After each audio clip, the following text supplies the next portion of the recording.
Boa noite, sejam todos muito bem-vindos, sejam todas muito bem-vindas. É um prazer enorme estar aqui novamente, depois da nossa imersão em vitalidade.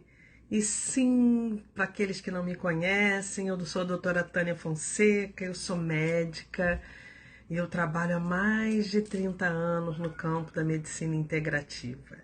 É isso. Depois de fazer uma formação em clínica, com mestrado, residência, mestrado, doutorado e tal, ao longo desse período eu fui abordando outras práticas na minha vida, entre elas a homeopatia e a antroposofia.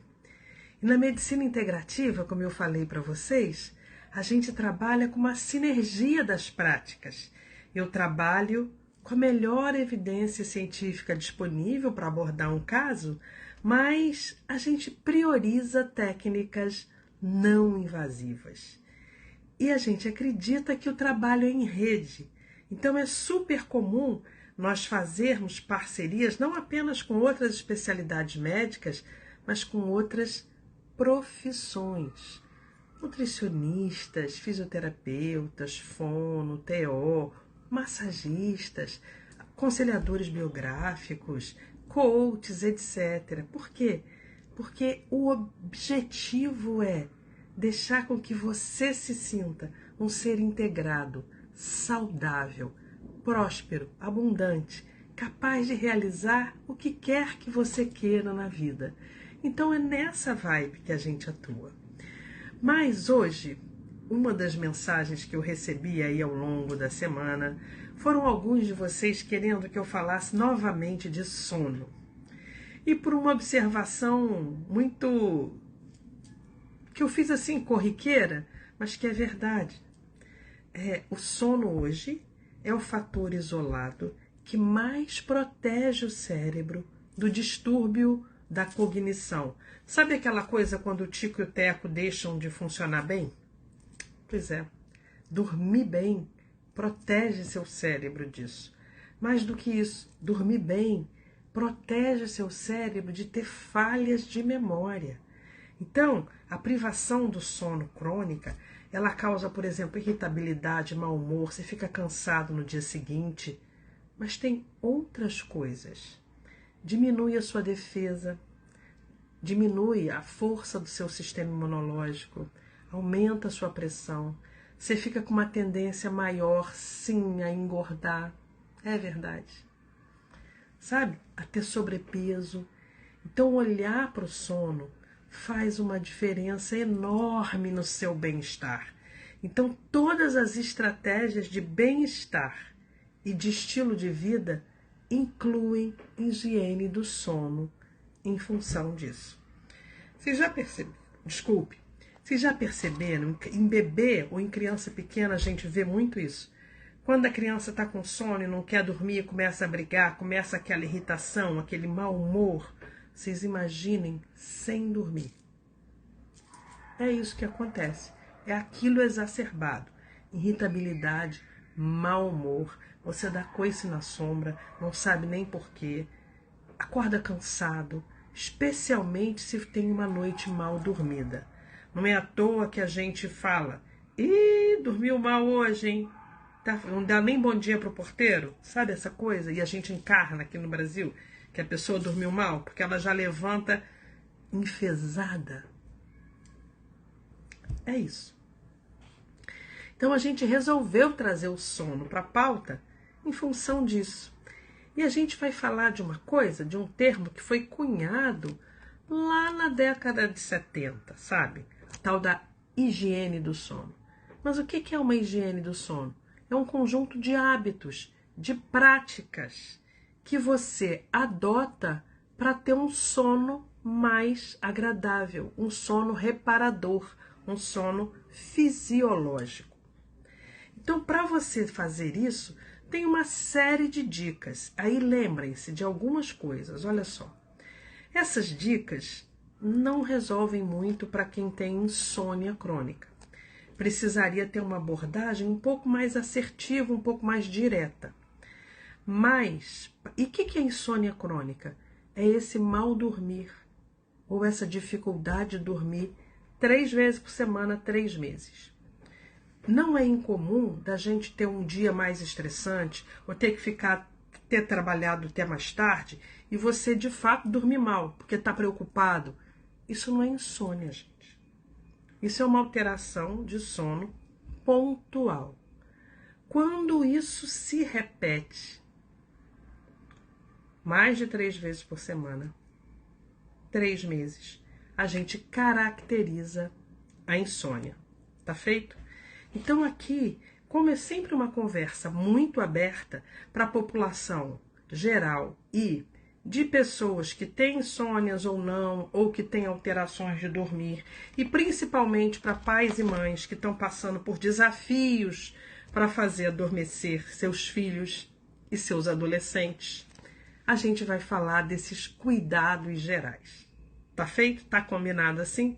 Então é uma abordagem bem geral para o sono. E bem desse jeito meu mesmo, a gente vai conversando e aí eu vou sabendo, ou na manicure, ou que eu encontro com alguém, ou alguém fala que me viu, ou viu depois. Não tem problema. Manda mensagem que a gente vai explicando aí ao longo da semana. Sim, a semana de vitalidade foi a semana passada. Eu não vou voltar para isso agora. Mas é que o sono teve muita demanda. E é uma queixa muito comum. Então vamos lá. Primeira coisa que a gente vai fazer é como preparar um ambiente para dormir. E o ambiente que eu falo é o quarto, tá? O quarto, como o próprio nome diz, era um quarto de dormir. Então, de maneira geral, quando puderem, usem o quarto apenas para dormir. Mas hoje é super comum que as pessoas tenham suas bancadas de trabalho ou de estudo, principalmente pós-pandemia, no próprio quarto.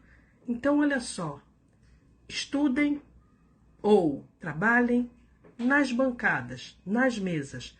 Guardem a cama para a hora de deitar. Sabe por quê? Porque o cérebro é um danado. Ele registra tudo, entendeu? E se você faz um monte de atividade para despertar em cima da cama, ele não vai achar que ali é lugar para dormir, entendeu? Atentem para isso. Então, primeira coisa, como que esse quarto vai estar? Preferencialmente escuro.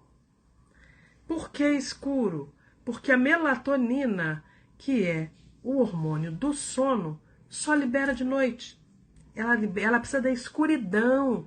A retina tem que captar a escuridão para liberar a melatonina e você dormir. Então, olha só, quarto escuro. Quanto mais escuro, melhor. Então, a iluminação. Segundo, temperatura mais baixa. Quem tem ar-condicionado, e hoje isso é comum, se você bota a sua temperatura lá entre 18 e 20, 21, você vai dormir melhor. Sensivelmente melhor. Mas digamos que você não tem ar-condicionado. O que você vai fazer? O que a gente faz com criança, principalmente criança pequena, quando a gente não quer ligar ar-condicionado. A gente vai dar aquele banho morninho e aí você vai tomar um banho 1, 2 horas antes de dormir, sabe? Aquele banho quente. Quando você chegar para deitar, a tua cama tá mais fria que você. Nessa história você vai tender a trocar, porque é um mecanismo fisiológico e você vai adormecer melhor. Então a temperatura do teu quarto ideal é que ela esteja mais baixa que o resto dos cômodos, mais baixa que o teu próprio corpo. Então isso também te ajuda a adormecer. Terceira coisa é silêncio. Só que a gente hoje vive nesse mundo complexo e muita gente mora em lugar muito barulhento.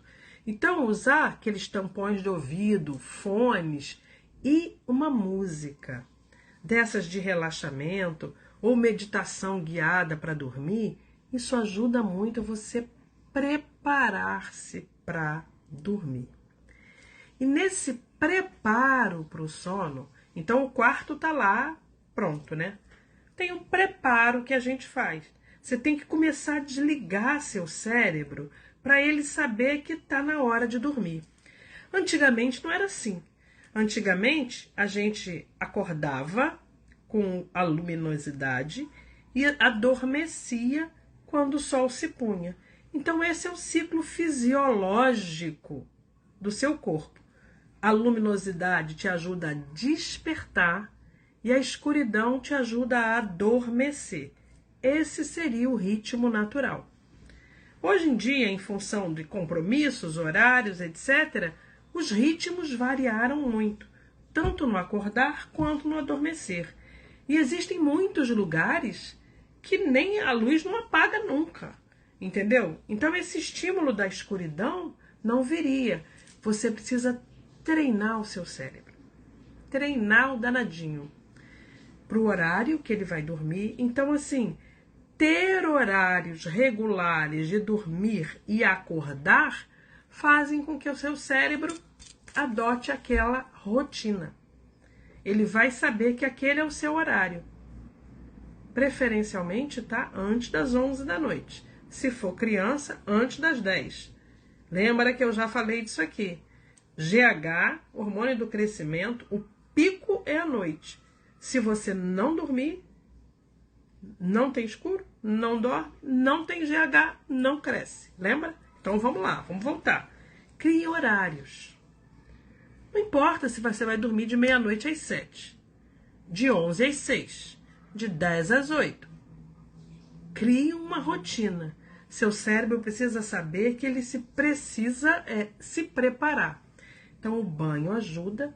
A outra coisa, não se alimente de comida pesada à noite. Por quê?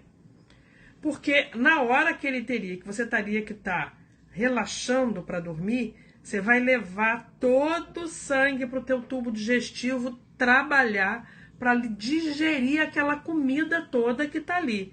Especialmente se tiver uma carga proteica alta de carne vermelha. Aí que você vai ficar pesado e vai falar que está empazinado e não consegue dormir. O ideal é que você se alimente até 3 horas antes e com uma alimentação leve. Leve. Porque vai ser de fácil digestão e você vai dormir muito mais tranquilamente. Então, olha só, nesse preparo, você pode incluir um banho, 1, 2 horas antes de deitar e, preferencialmente, se alimentar até 3 horas antes de deitar. Não dormir em cima do seu sono, tá? Então, você cuidou do seu ambiente, você já sabe mais ou menos, seu cérebro já reconhece o seu quarto como lugar para dormir. Você se prepara, você para de fazer coisas. E aí, eu vou trazer uma dica. Estudar pesado à noite ou trabalhar até tarde, e preferir, como a gente não consegue, teoricamente já deveria estar dormindo, você começa a tomar estimulante para se manter acordado, isso inverte o seu ciclo circadiano. Então, o que a gente faz? Preferencialmente, interrompa, sempre que possível, essas atividades até 2, 3 horas antes de deitar. E se você é daquele que vai deitar e fica preocupado com tudo, tenha um caderninho. Sabe por quê? Porque seu cérebro também aprende isso. Se você está preocupado com coisas que você vai fazer amanhã, no teu caderninho, você anota tudo que você vai fazer amanhã. Então você tira a preocupação dele e bota no papel. Isso te ajuda a planejar o dia seguinte, mas ajuda principalmente a você esvaziar a mente. Porque quando ela começar a falar, você vai falar, já anotei, está registrado. E aí aquela preocupação sai e fica mais fácil para você dormir. Então você preparou o ambiente, você evitou trabalho ou estudo até muito tarde. Gente, concurseiro, se você tem prova no sábado, você vai fazer isso, tá? Eu estou falando como regra geral. Casos específicos são específicos. Preparou, evitou o alimento, jantar até tarde, tomou banho, parou de estudar, interrompeu e, mais um detalhe, tela. Eu sei que é super comum ter televisão no quarto. Se você não tem problema de sono, é uma maravilha, não tem problema, você não tem problema. Mas para alguém que tem problema, essa tela não dá. Celular. Por quê? A luz azul é uma das que mais inibe a liberação de melatonina. Escutaram o que eu estou falando? Só que melatonina é o hormônio do sono. Se você fica na tela até tarde, inibe teu sono. Você vai ter muito mais dificuldade para dormir. Sim, é preciso suspender a tela 3 horas antes, 2 horas antes, no máximo, desliga a tela. Seja do computador, seja do celular, seja da televisão. Mas eu vou fazer o quê? Ler. E olha, eu tenho experiência com vários adolescentes. Reclamam de mim, todo mundo com problema de sono, todos dormem muito tarde, porque ficam jogando no computador ou ficam nas redes sociais. Eu já falei isso várias vezes. Eles perdem as aulas no dia seguinte. Perdem mesmo, perdem a primeira, perdem a segunda. É um problema isso. E você começa a falar. E explicar isso tudo. Tem toda uma explicação com neurotransmissores que eu não vou trazer aqui, mas é isso. Você fica desperto. Só que você não fica, porque você precisa dormir mais horas, principalmente se você é mais jovem. Como você não dorme, você não aprende. Você tem problema de aprendizado e deficiência de memória. E isso vira um círculo vicioso e você vai ficando cada vez pior. Ah, mas nem todo mundo é assim. Falei, nem todo mundo é nada. Gente, nenhuma regra é geral para todos. Nenhuma regra é 100% exata. Mas a grande maioria é assim. Muito mais acontece isso do que não acontece. Então, olhem para isso. Quando você é mais jovem, geralmente você também é mais vital. E você tende a suportar isso um pouco mais. Quanto mais velho, pior fica. O problema é que essa privação crônica vai te dando deficiência de cognição ou de memória cada vez mais precoce. Cada vez mais precoce. E é isso que vocês precisam olhar. Dormir mais cedo e sem tela. Eu vou fazer o quê? Eu leio uma página, durmo. Ótimo, o objetivo é que você durma mesmo. Acostume a ler. Acostume a ouvir uma música calma. Uma meditação guiada para dormir, que já existem várias. Mas tela e estímulo, não. Música pauleira, não. Porque isso atrapalha teu sono. Principalmente se for com uma frequência muito grande. Para além disso, algumas coisas precisam ser evitadas. Cafeína. Está mais do que provado que a cafeína altera o ritmo do sono, deixa alerta. Não é à toa que as pessoas estudam e falam que vão tomar um café para se manter acordadas, por exemplo. Então, por quê? Porque ele de fato estimula, mantém você alerta e ele tem uma meia-vida, quer dizer, um tempo para você eliminar 50% da cafeína que você ingeriu de 6 horas. Então, vocês já imaginaram?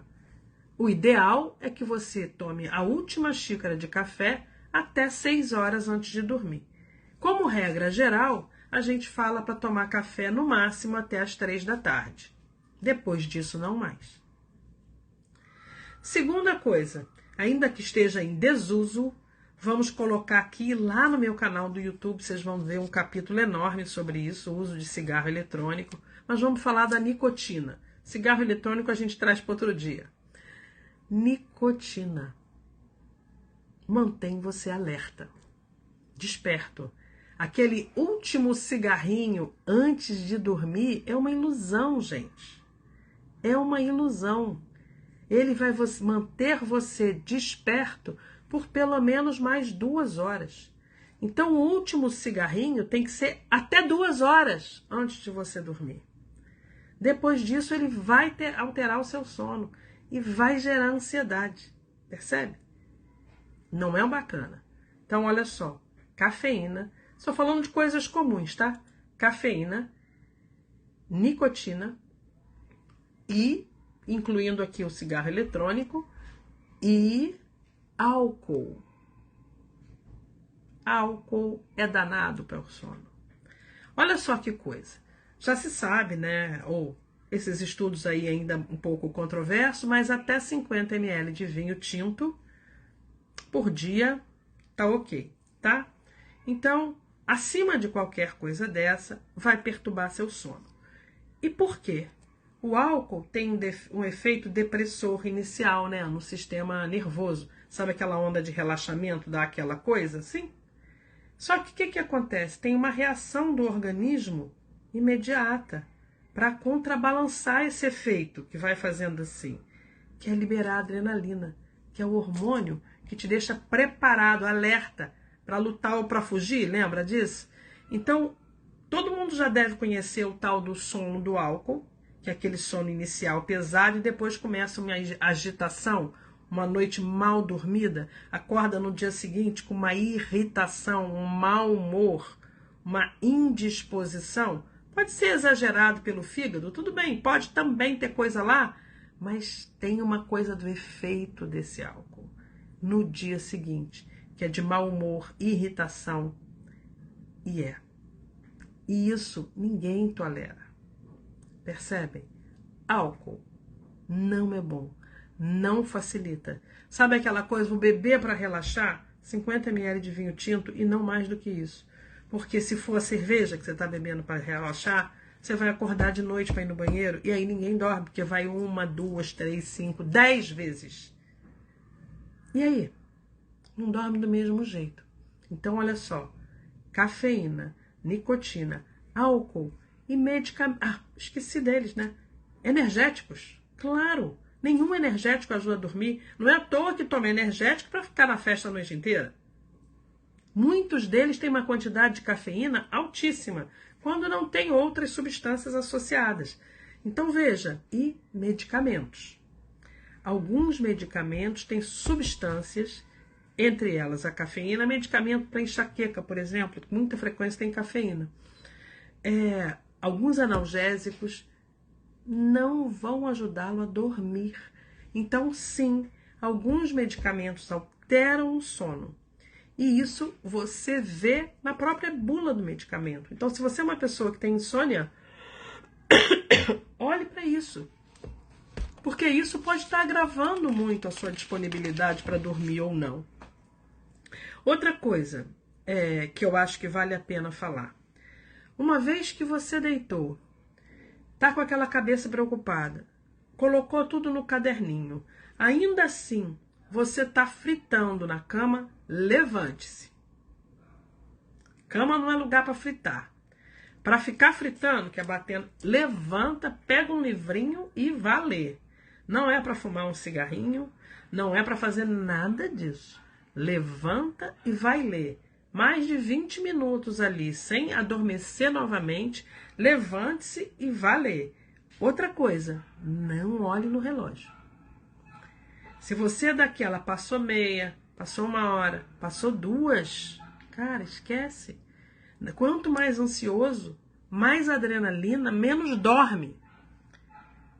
Fritou, levantou, vai ler um pouco. Leitura é um santo sonífero. Você começa a ler aquelas luzes que são mais indiretas, ou a luz só para o livrinho, o ambiente todo não é clarão, não. Semi-penumbra, você vai conseguir dormir muito melhor. E mesmo aí acordou, dormiu mal, não sei o quê, no dia seguinte, faça o que você faria normalmente. Vá para a academia, vá para o seu trabalho, volte, fique cansado. Jante cedo, tome seu banho e vá dormir. Porque se você, porque está cansado, dormiu mal, não for fazer suas atividades diárias, você não for fazer isso, você vai agravar sua insônia. Você vai ter outra noite de insônia. Porque você não vai ter um corpo cansado. Lembra da máxima? A gente dorme com o campo, é para ter o corpo cansado e a mente leve para dormir. Corpo cansado é um corpo que malhou, trabalhou, fez as coisas todas, a mente estava ligada lá, vai chegando à noite, ela tem que desligar. Desliga como? Meditação, exercício de respiração, colocar as preocupações num papelzinho e, preferencialmente, evitar alimentação pesada. antes de deitar. Tem uma controvérsia sobre o horário da atividade física, né? Porque tem pessoas, e cada pessoa é uma, que não tem o sono alterado ao malharem à noite. Mas não é a maioria. O horário ideal para você fazer atividade física é pela manhã, preferencialmente antes de iniciar suas atividades, porque isso vai te dar energia, adrenalina, vai te despertar para um dia cheio de energia, de endorfina, cheio de energia que você vai gastando ao longo do dia. Tânia, não dá. Eu já saio para o trabalho 6h30 da manhã, isso é comum eu ouvir. 6h30 da manhã, não sei o que, já vou correndo, deixo o filho, vou... Meu horário de entrar na academia é 8 horas da noite. Beleza. Entrou às 8 horas da noite, vai sair de lá 9h30, 10, alguns que malham muito. Já sabe que a partir dali já tem que estar semi-guiado para a cama, né? Uma alimentação super leve, então seu lanche vai ser lá às 6h30, 7 antes de entrar na academia, um lanche. E se precisar comer novamente, vai ser uma alimentação muito leve, porque você vai estar muito perto do horário de deitar. E para um dia que a gente tem que ter pelo menos 6h30 de sono. O ideal, hoje em dia, os estudos têm mostrado que é 7, 8 horas de sono por noite para o adulto. 7 a 9 é o ideal. Percebam, isso significa que você tem que acostumar o seu corpo a deitar e dormir. Para esse costume se fazer, e digamos que você era uma pessoa que dormia 5h30, 6, e você quer jogar isso para 7, a cada dia você vai deitando um pouco mais cedo. Não, hoje eu vou dormir 5h15, 5h30, 6, até chegar nesse ponto. Por quê? Porque isso vai prevenir distúrbios da cognição, distúrbios de aprendizado, distúrbios de memória, falta de raciocínio, demência e Alzheimer. Então lembrem-se, a privação de sono hoje é o principal fator de risco isolado para distúrbios da cognição. Então, se você quer se manter vivo, com a mente alerta, com o cérebro plástico, capaz de aprender a cada dia uma coisa nova, criando sempre novas sinapses, durma. Alimente-se bem e durma. A alimentação a gente falou muitas vezes, mas para o sono a gente precisava ter essa conversa novamente. Sono é o teu grande aliado. Dormir bem. Dormir bem. E para o tipo que não dorme bem? Seja porque ronca muito alto, seja porque tem aquele sono agitado que a mulher reclama, ou porque tem aquele ronco horrível, ou porque tem a famosa apneia do sono, que é a impressão de que ele começa a dormir, aí para. Quem dorme com alguém que teve apneia do sono nunca mais esquece, entendeu? Quem tem mau humor crônico pela manhã, mau humor crônico, que já acorda com mau humor crônico, aquela tensão aqui na mandíbula, sabe? Porque nunca conseguiu relaxar, polissonografia. Vai fazer um exame, vai analisar seu sono, porque às vezes, com simples ajustes na higiene, ou às vezes algumas pessoas de fato com indicação de CPAP, que é o aparelho para você respirar melhor, isso muda da água para o vinho. E aí sim, não resolvendo com essas coisas iniciais, a gente começa com uma suplementação. Essa não é aula disso, mas vamos lá. Os chás da vovó, os antigos, capim-cidreira, camomila, maracujá, que é a passiflora, gente, todos ajudam para quem tem esses distúrbios leves do sono. E vão ajudar mesmo, vão dar uma acalmada. A partir daí, a própria melatonina. E como eu já falei antes, na apresentação líquida. E melatonina só funciona no escuro. Então, tomou melatonina na apresentação líquida, o quarto tá um breu e você dorme. Se seu quarto não fica um breu, máscara. Veda a luminosidade para você poder dormir ao máximo, tá? Passamos por isso, vamos para os fitoterápicos, também muito conhecidos. Valeriana, mulungu, melissa, todos muito utilizados há séculos como fitoterápicos para relaxar e melhorar seu sono. Mais recentemente, magnésio como um mineral, que ele é um mineral que relaxa. A vitamina B3, que também ajuda muito. Entendeu? Então, olha só, a partir daí é um profissional. Insônia crônica, que não respondeu a esses cuidados gerais, aí você vai para um profissional, porque ele vai te ajudar a ver o que está acontecendo com esse sono.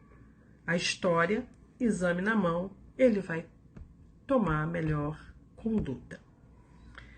A única coisa que eu quero dizer para vocês e para lembrar que a maior parte desses, ou a grande maioria desses indutores do sono, famosos tarja preta, eles induzem o sono por tempo determinado, porque eles desenvolvem uma coisa que a gente chama de tolerância, e sim, vão te ajudar a engordar e muito, tá?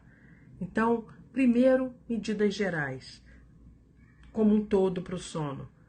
Manter a atividade física, uma alimentação adequada e autocuidado.